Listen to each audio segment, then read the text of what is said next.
আসসালামু আলাইকুম। আজকের ক্লাসে চতুর্থ শ্রেণীর গণিত বইয়ের 84 পাতার গুণনীয়ক নিয়ে আলোচনা করব। দেখো, গুণনীয়কের অঙ্ক করতে হলে প্রথমত জানতে হবে এই গুণনীয়কটা আসলে কি। দেখো, আমরা এখানে একটা সংখ্যা লিখে নিয়েছি 6। এই 6কে আমরা 1 দিয়ে ভাগ করতে পারি, 2 দিয়ে ভাগ করতে পারি, 3 দিয়ে ভাগ করতে পারি, আবার 6 দিয়েও ভাগ করতে পারি। তার মানে 6কে আমরা 1 2 3 6 মানে 4টা সংখ্যা দিয়ে ভাগ করতে পারি। তাহলে গুণনীয়ক হচ্ছে যে একটি সংখ্যাকে আমরা যতগুলো সংখ্যা দিয়ে ভাগ করতে পারি, তাহলে এই সংখ্যাগুলি হচ্ছে এই সংখ্যার গুণনীয়ক। একটি সংখ্যাকে যতগুলো সংখ্যা দিয়ে ভাগ করতে পারি, তাহলে সেই সংখ্যাগুলি হচ্ছে এই সংখ্যার গুণনীয়ক। ঠিক আছে? তার মানে 1 2 3 6 4টা সংখ্যা হচ্ছে 6 এর গুণনীয়ক। এখন আমরা এখানে একটা লিখিত অঙ্ক আছে, এই লিখিত অঙ্কটা করব। দেখো, রুমির কাছে 8টি মিষ্টি আছে। মিষ্টিগুলো বন্ধুদের মধ্যে সমানভাবে ভাগ করে দিতে চাই। কোনো মিষ্টি অবশিষ্ট না রেখে সে কতজনকে দিতে পারবে? দেখো, রুমের কাছে মিষ্টি আসে কয়টি? 8টি মিষ্টি আছে। এই 8টি মিষ্টি সে বন্ধুদের মধ্যে সমানভাবে ভাগ করে দিবে, কিন্তু কোনো অবশিষ্ট থাকবে না। তাহলে সে কতজনকে দিতে পারবে? তো দেখো, এখানে লেখা আছে আমরা প্রথমে মিষ্টিগুলো একজনকে দেওয়ার মাধ্যমে সমাধান খোঁজার চেষ্টা করি, এরপর পর্যায়ক্রমে কতজনকে দেওয়া যাবে তা বের করি। তো দেখো, এখানে ছেলেটা বলছে যে 8টি মিষ্টি 1 জন 2 জন 4 জন অথবা 8 জন বন্ধুকে সমানভাবে ভাগ করে দেওয়া যাবে। তার মানে 8টা মিষ্টি আমরা 1 জনকেও দিতে পারবো, 2 জনকেও দিতে পারবো, 4 জনকেও দিতে পারবো, আবার 8 জনকেও দিতে পারবো।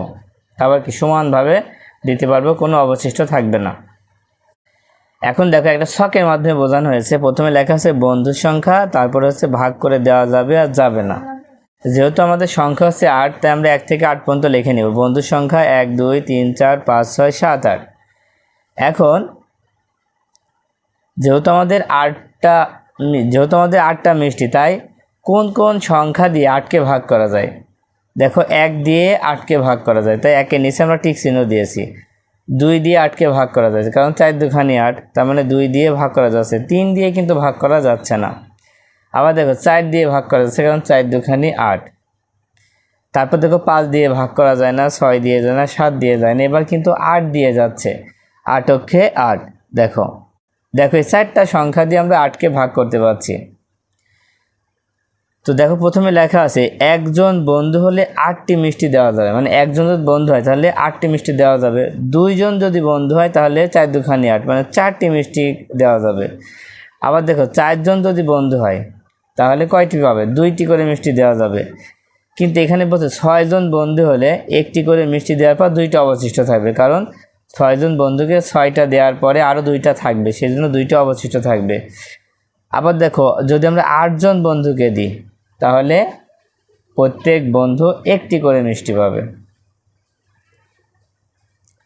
তো দেখো, এখানে লেখা আছে 1 2 4 ও 8কে আমরা 8-এর গুণনীয়ক বা উৎপাদক বলি। এই 8কে আমরা 1 দিয়েও ভাগ করতে পারি, 2 দিয়েও ভাগ করতে পারি, 4 দিয়েও ভাগ করতে পারি, আবার 8 দিয়েও ভাগ করতে পারি। এই জন্য 1 2 4 8 এগুলো হবে 8-এর গুণনীয়ক বা উৎপাদক। গুণনীয়ককে আমরা কি বলি? উৎপাদক বলি। তাহলে বলা যায় যে 8কে 1 2 4 ও 8 দ্বারা নিঃশেষে ভাগ করা যায়। নিঃশেষে মানে তার কোনো ভাগশেষ থাকবে না। দেখো, গুণনীয়ক আরও ভালোভাবে বুঝতে হলে এই ছকটা আমরা ভালোভাবে খেয়াল করি। দেখো, 1 নম্বরে আছে গুণনীয়কগুলো খুঁজে বের করে টিক চিহ্ন দিই। আমি কি এবং কিভাবে খুঁজে পেয়েছি তা নিয়ে সহপাঠীদের সঙ্গে আলোচনা করি। তো দেখো, প্রথমে আছে 4-এর গুণনীয়ক। তাহলে গুণনীয়ক বের করতে হলে কী করতে হবে? 4কে আমরা কোন কোন সংখ্যা দিয়ে ভাগ করতে পারি? দেখো, 4কে আমরা এখানে 1 দিয়ে ভাগ করতে পারি, 4 অক্ষে 4। 2 দিয়ে ভাগ করতে পারি, 2 2 4। আবার 3 দিয়ে তো ভাগ করা যাচ্ছে না, কিন্তু 4 দিয়ে ভাগ করা যাচ্ছে, 4 অক্ষে 4। তার মানে 1 2 4, এটা হচ্ছে 4-এর গুণনীয়ক।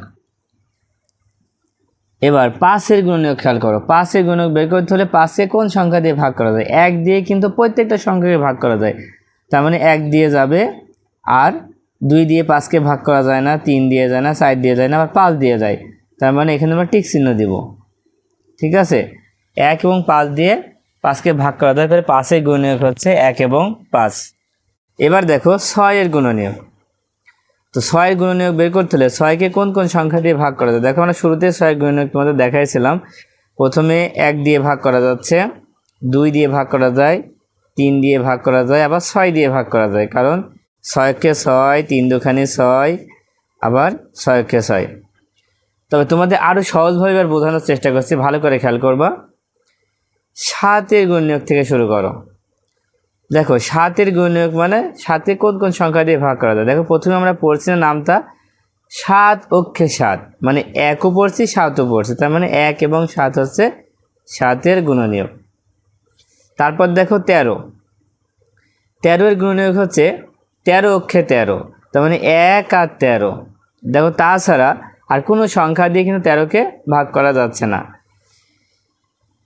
এবার 16টা যদি তোমরা বুঝতে পারো তাহলে আর কোনো সমস্যা তোমাদের থাকবে না।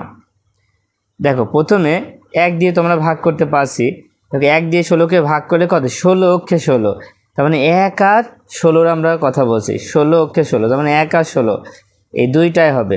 তারপর 2 দিয়ে ভাগ করা যায়, দেখো 8 দুখানি 16, 2 আর 8 পাচ্ছি একবারে, কিন্তু এভাবে তোমরা টিক চিহ্ন দিয়ে যাবা। 3 দিয়ে 16কে ভাগ করা যায় না, 4 4-এ 16, কত হচ্ছে? 4 4-এ 16। আর কিন্তু কোনো সংখ্যা দিয়ে যাবে না, ঠিক আছে? যে সংখ্যাগুলো টিক দেওয়া আছে, টিক দেওয়া ছাড়া আর কোনো সংখ্যা দিয়ে কিন্তু ভাগ করা যাবে না। এখন তাহলে 16-এর গুণনীয়ক কোনগুলা?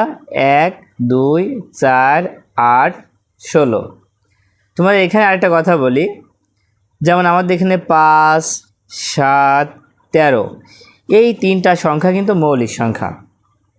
5, 7, 13 এই 3টা হচ্ছে মৌলিক সংখ্যা। আর মৌলিক সংখ্যার গুণনীয়ক হবে কি?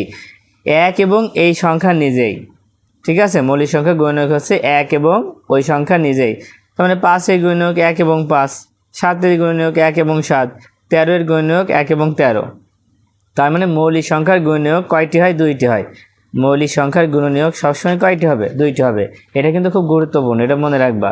পরীক্ষা আসতে পারে যে মৌলিক সংখ্যার গুণনীয়ক কয়টি, তোমরা লিখবা হচ্ছে 2টি।